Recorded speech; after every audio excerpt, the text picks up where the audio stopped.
When approaching the Vedas, Swami Dayananda Saraswati identified the primary hurdle not as a matter of translation, but as a requirement for psychological calibration.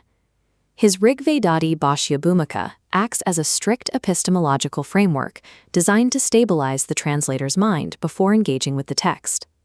The text opens with the Taittiriya invocation, establishing the baseline condition for objective study. It presents a formal demand for absolute mental and environmental clarity. To reach this state of clarity, the text categorizes the fundamental obstacles to human focus into 3 specific dimensions of suffering, known as the Tapatraya. The first is Adhyatmika, which encompasses internal dissonance. This includes both physical diseases and the psychological disturbances that fracture a scholar's concentration. The second is Adhibhautmika, representing external conflict.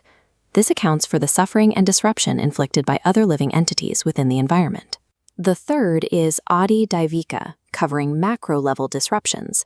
This includes cosmic events, natural disasters, and environmental shifts that remain entirely beyond human control.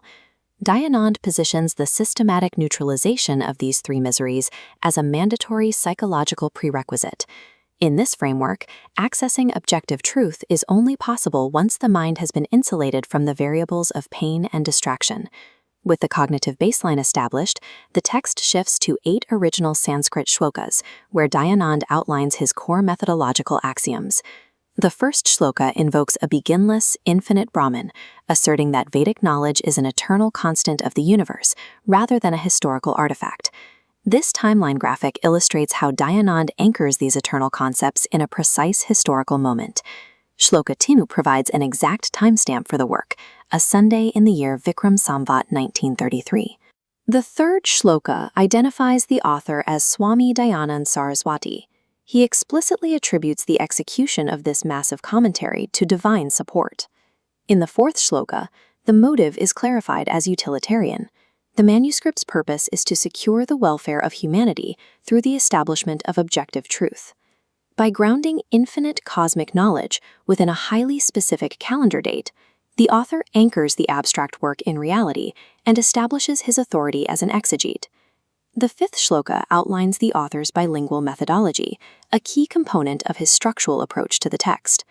The simultaneous use of Sanskrit and the more accessible Prakrit or Hindi was intended to democratize theological knowledge, moving it beyond the reach of exclusive academic circles. In Shloka 6, Dayananda claims strict adherence to the ancient exegetical tradition, asserting a lineage of interpretation that spans from Brahma to Vyasa. This traditional stance leads directly to the conflict presented in Shlokas 7 and 8, the categorical rejection of both medieval and modern European translations.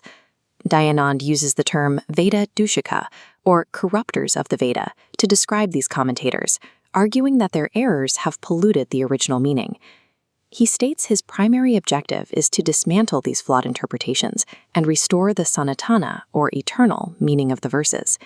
By explicitly identifying these errors as systematic corruptions, Dayananda frames this introduction as a direct challenge to the theological status quo, demanding a total return to uncorrupted linguistic logic. To correctly process Vedic terminology, the text moves to the Yajurveda, specifically chapter 30, verse 1, to define the theological axioms that govern the commentary.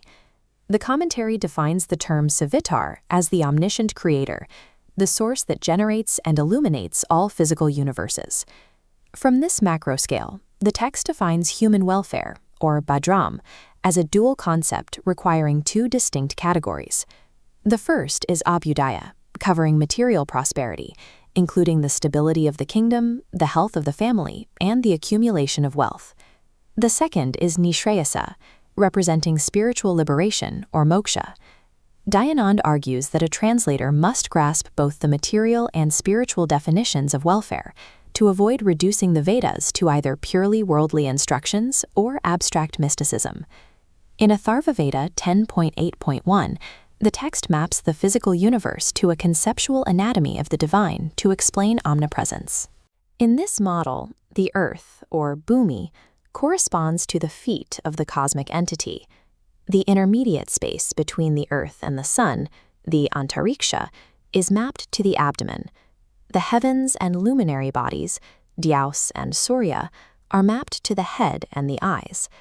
The commentary emphasizes that this is a spatial metaphor for omnipresence, not an anthropomorphic form with literal physical limbs. This cosmic structure is cyclical. Atharvaveda 10.7 describes the repeated creation of the sun and moon, puna puna, in an ongoing process. Universal operation is facilitated by Vata, the cosmic wind, and the 10 directions, which act as the mechanisms for universal governance and perception.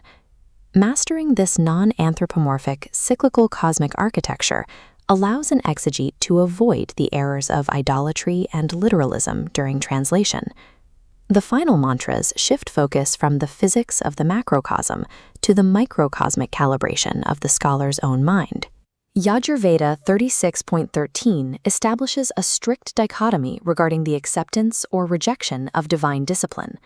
Aligning with this discipline leads directly to moksha, or immortality. Conversely, rejecting this discipline results in ritu, the cycle of birth and death. Stability is achieved through the Shanti path of Yajurveda 36.17, a plea for universal equilibrium across the heavens, earth, waters, and flora. This is coupled with the requirement for absolute fearlessness, or abhaya, regarding both physical geography and social relationships.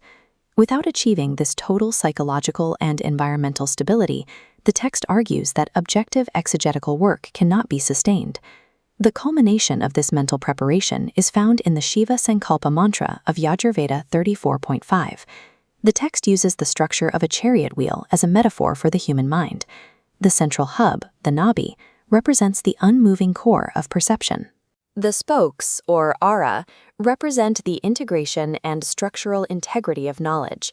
The wisdom of the Rig, Sama, and Yajur Vedas is threaded into this mental architecture, along with the collective memory of all beings. For the scholar, the final requirement is that the will, or sankalpa, must be aligned with the truth to process these texts. The Rigvedadi Bhashya Bhumika constitutes a rigid epistemological technology engineered to calibrate the human mind for the translation of the Vedas.